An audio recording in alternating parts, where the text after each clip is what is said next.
Okay, welcome to the Crow Discovery Project. For those who follow the channel, they know I make clips to keep all the lunar waves in one piece of footage. Here's all 10 of them.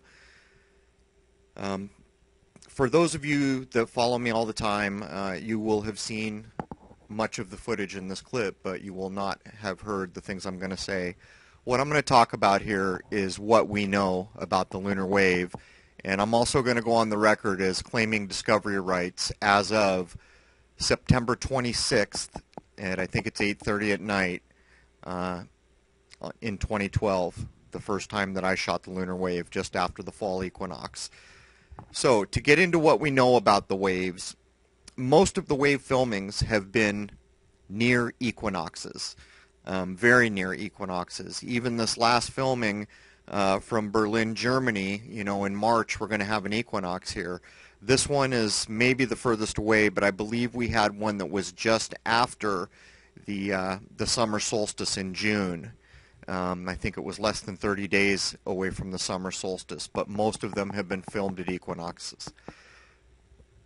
So from the moment that I filmed and actually understood what the 2012 filming of the lunar wave meant, and it took me a while to understand, because when I first shot it, I too was thinking equipment failure and all kinds of things. But when I had the epiphany and understood what the footage meant, these are the things that are really now confirmed by the 6 other people that have shot this 10 times.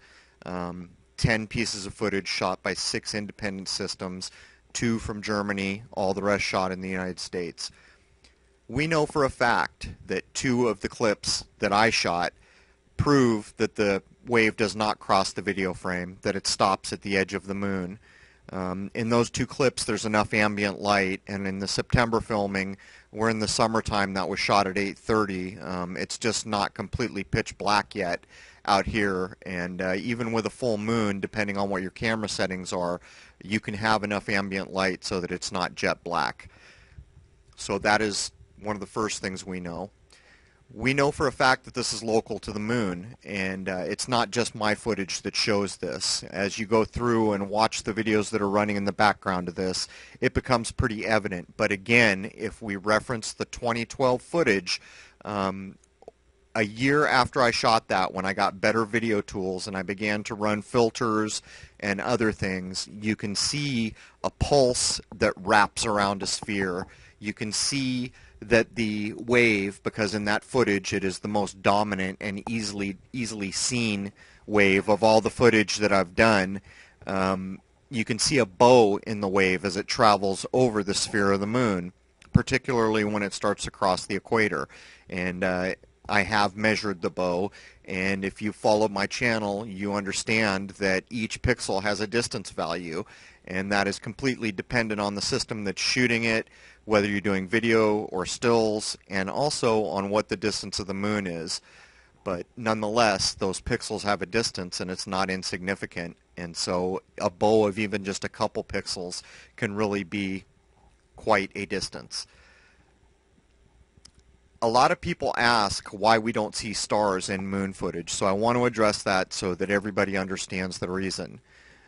All the time that I've been shooting the moon, I think during the one of the recent lunar eclipses was the only time where we really had a star bright enough, close enough to the moon to be in footage, and that star was Spica in the constellation of Virgo. Here's the problem. The moon is so bright that if you use a telescope and an eyepiece, most people use a filter to knock the surface brightness down by 80% so that it doesn't hurt your eyes to look, because it's that bright. Not that it would damage them, it's just uncomfortable to look at. When you're using a camera, and I always use manual settings, this means you have to adjust your ISO. I always adjust it all the way down to about 100, and then you adjust your f-stop to monitor how bright the image will be. And in doing that, you eliminate anything that's, not nearly as bright as the moon. So if there are stars close enough to the moon, and actually if you go outside and pay attention to the moon on an average night for city-dwelling people like me, if you look up at the moon, it's not very often that even with your eyes, you can see a lot of stars near the moon. So that is the reason why you rarely, if ever, see stars in the same footage as when the full moon is being filmed. There's nothing more to it than that. Let's see, what else did I want to cover? Other things that we're aware of here, and maybe some of you are not. When I first posted this footage, I think it was the second or third video up on my channel, I didn't even have traffic or any number of subs. I mean, I was brand new out of the gate, and almost immediately I was being contacted by observatories, and these people were going off on me, telling me how unscientific and unprofessional I was for posting this and suggesting anything about it. And it was, in my mind anyhow, immediately clear that there's something to this. You know, this was years ago when I was still trying to wrap my head around what it was we were seeing. Even after I understood what the footage meant, you know, there's a learning curve. And since that time, I have literally put hundreds of hours into studying this footage, and I've done it with people who are much smarter than I will ever be, and from varied backgrounds, from CCD chip engineers to camera shop owners to professional videographers. We've had physicists. I mean, it's just everybody under the sun has, you know, seen this footage. A lot of people now. But just the sheer volume of attacks from official sources let me know that there was something going on here, because it wasn't like malicious attacks. It was like they were coming at me like they didn't want the footage to exist. And one of the tactics being used was to belittle me, that I had the gall to stand up and say that there was something worth looking at here when clearly there was nothing to see. So from that point forward, I went from fall of 2012 to the spring of 2014 never having seen another wave, but the whole time I knew what the 2012 footage meant. Now when I refilmed the wave finally again in the spring of 2014, I started to think, you know, now we're getting somewhere. But then the same old attacks cropped up where people were saying, well, it's only been you that's done this.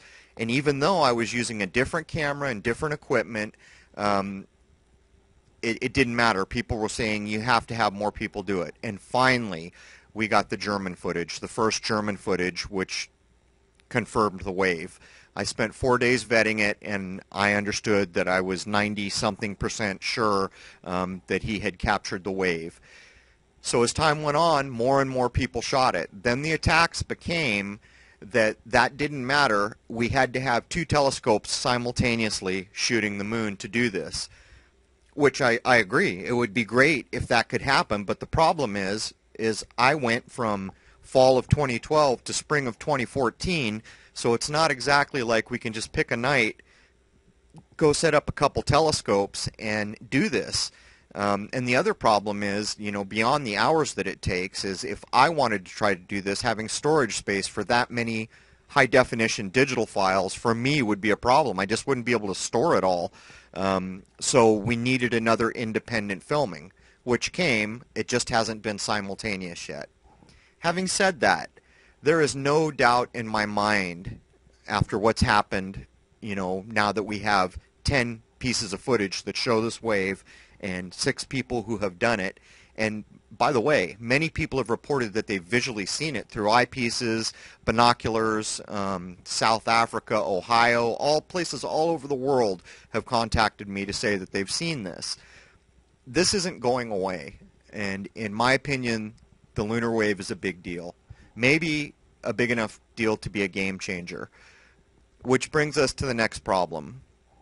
A lot of people come around saying that the lunar wave doesn't mean anything unless I can prove what it is. The problem with this is I can't prove what it is with the evidence that I have. I have strong suspicions, and I have broached those suspicions in conversations and in videos, but what I'm doing is showing you videoed evidence of something that should not exist, that is not being acknowledged by observatories or space agencies or anyone else, well, with the exception of one. One gentleman in, I can't think, it might have been Norway. I apologize if I got that wrong. somewhere around there, I believe, got an observatory to respond, and they knee-jerked out a response that it was clearly atmospheric, which means they didn't look at the evidence, because two of the clips demonstrate that the wave does not cross the video frame. So, and it also ignores the 2012 footage that shows the energy pulse wrapping around the moon. It ignores a lot of things, in my opinion. So at the end of the day, I have opinions about what I think this might be. I will say this much at this point, that I think it's artificial. There's no doubt in my mind. I am 98% sure that we're looking at something artificial. And part of the reason I base that is just because of all the hundreds of hours I've put into looking at the footage of these waves. But if it was a natural event, it seems very unlikely to me that it would not have already been recorded many times, explained in textbooks, and be a known thing. And yet it doesn't seem to be a known thing, a recognized thing, or even anything that people in official positions will look at in a serious way, because to date what we've got is just short, terse answers about it being atmosphere, equipment. Of course, people would not let go of the equipment malfunction, and that completely ignores the very first video, which is also backed up by the last footage shot in Berlin. The camera pan in the Berlin footage proves exactly what the 2012, the first filming, proved. That camera pan proves beyond a shadow of a doubt in a bulletproof way that equipment plays no role in the manufacture of the wave.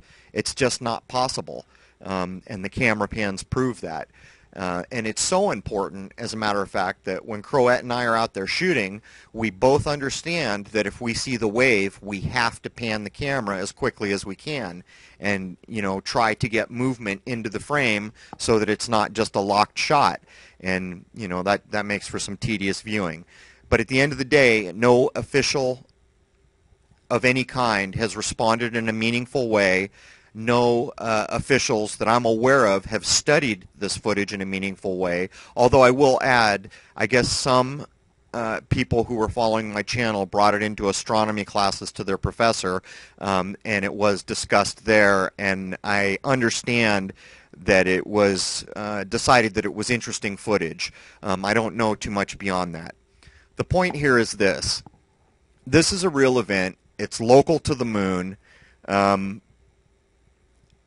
It's been filmed a lot of times, and it's going to get filmed a lot more. Anyone out there who has the ability to film, if it's just a camera, if it's a small telescopes are fine for the moon, go out and film right now, because we're coming up to the spring equinox on the probably the 21st of March. I haven't looked. It's usually the 21st or 22nd, I believe. As we come to this equinox, I believe we have a good chance of filming the lunar wave. And another thing we know is it usually occurs very near full moon. There's a couple of pieces of footage where there's a slight phase in the moon. You're looking at one right now on the screen, but most of them are very near full. So if you have the ability to film, even if it's only for 10 or 15 minutes, just, you know, there's 20,000 people that are subscribed to this channel. If even a fraction of the people here go out, you know, on any given night and just film for a few minutes, we might get quite a bit of footage stacking up, and that would really push this further, because at some point it won't be ignorable anymore. I don't know whether that's after 20 people have filmed it or we have 100 clips. I have no way to know, but at some point, you know, someone's going to have to step up and talk about this.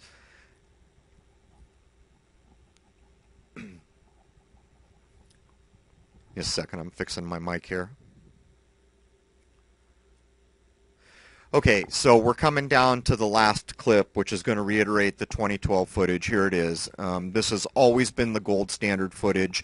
Every viewing of the lunar wave since the 2012 footage that I have seen has not been as dominant, as visible, as obvious a wave.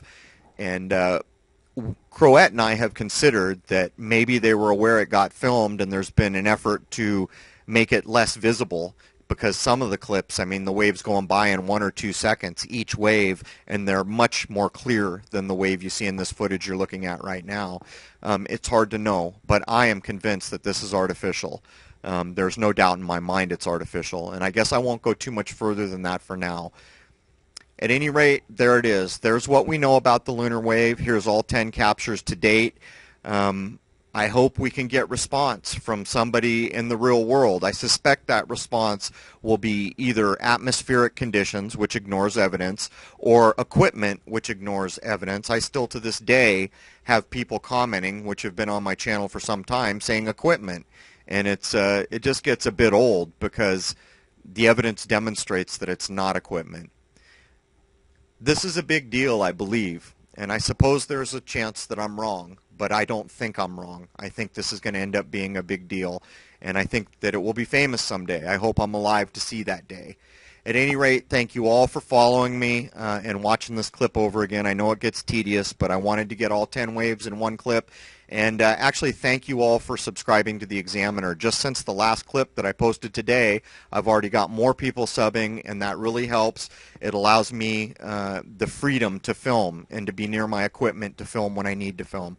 So there it is, 10 lunar waves. Cheers.